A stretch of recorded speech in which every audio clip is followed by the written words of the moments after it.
So if you imagine geometric proof, you're starting with the given statements, and you think about the connection between the given statements and the diagram that you see on the paper. And then you slowly figure out the statements and theorem, and eventually you prove angle A equals angle B. It sounds like a detective games in a way. It sounds like a mystery games. It sounds like Clue almost. So it has these charming factors that we probably can recreate these ideas inside of LittleBigPlanet. So that's how we started with the idea of a mysterious proof.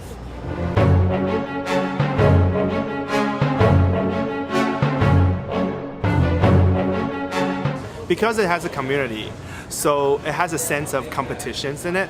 So when you play the games, you usually see a lot of game mechanics being built inside of the levels. And that kind of poses a challenge to you as a player, that can you rebuild it in the level editor? That's a fascinating character for LittleBigPlanet. Everything you see inside of level, you'll be able to rebuild it in the level editor. So I constantly see kids playing through levels, and they saw this amazing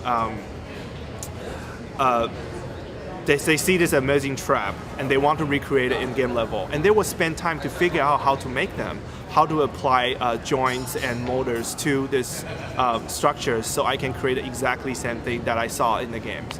I think that is a fascinating character, because kids are willing to spend time learning on themselves.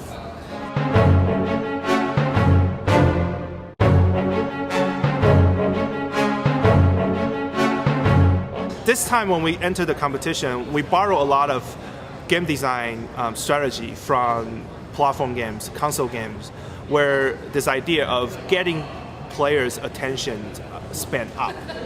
Usually when we play a long action games, we will get really tired at the end, where we kind of fall asleep. It happens a lot in RPG games. But the recent video game, console game, they have this idea using casting or change of actions. So when you're about to fall on your attention span, they change actions or give you a casting, so bring you back up in the attention span, because everything is changed. We kind of apply this characteristic into our level design. So we try to use this constant changing of environments, character, mechanics, puzzles, so keep the player's attention span up. And I remember this saying from Sesame Street Workshop, where they say, if you can get kids focused, you can teach them. And we try to create these moments in our levels where we can create that opportunity for us to embed it, some kind of educational information. It's either in the puzzle, or it's either in the hint, or it's either just along with the narrative of the story. So we try to create these dramatic environments for kids. So and using some traditional teaching methods like repetitions, to constantly reminding him what they are doing in the space. And hopefully, with guidance in the end, they'll be able to apply this knowledge back to the classroom.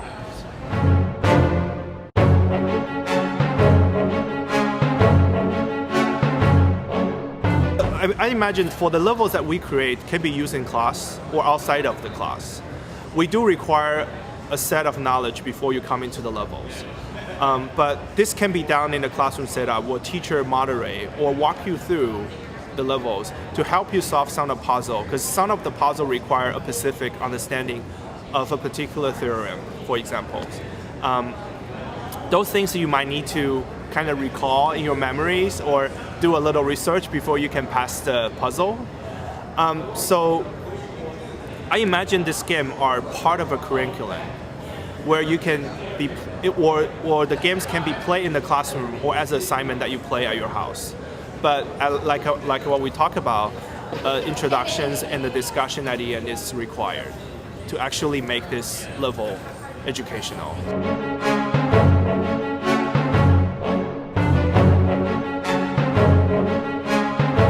This is the best characteristic of games, is you're allowed to fail.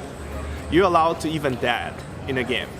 But this is also a strategy for game designers, is to create confusion in the games.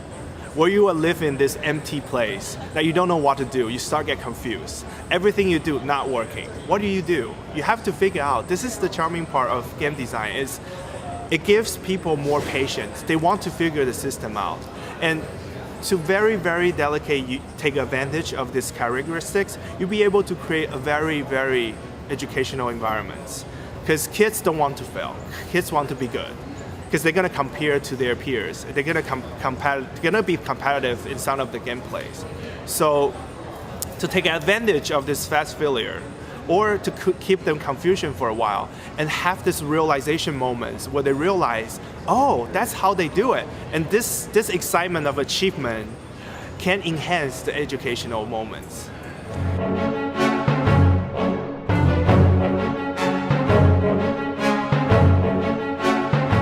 We do a lot of game design at Quest to Learn and Parsons for different kind of purpose. So now we're not just creating a fun games. We want to create a fun game and more. So for kids, they get to do more in the games. And we're expecting to extract certain kind of information out of the game, but this eventually comes down to how you manage or rearrange the components in the games. Because if you think about the contemporary 3D games, they're not far away from Super Mario's. You just get to do more things. You get to collect stuff. So we keep adding components into game design worlds. I guess at this moment, we already have a really formed idea of how game educational, like the direction of where the game educational content should go, or how they're going to go together. Now I think it's really important to actually educate game designers and how they're going to use these characteristics, the new mechanics that's coming out, how can they relate this to a classroom setup or a set of educational contents and make them work together. So it doesn't really matter if it is active or inactive. It's how you're gonna put together and how you present it to kids, how you hold that discussions at the end of the gameplay, so they feel like they got something out of the gameplay.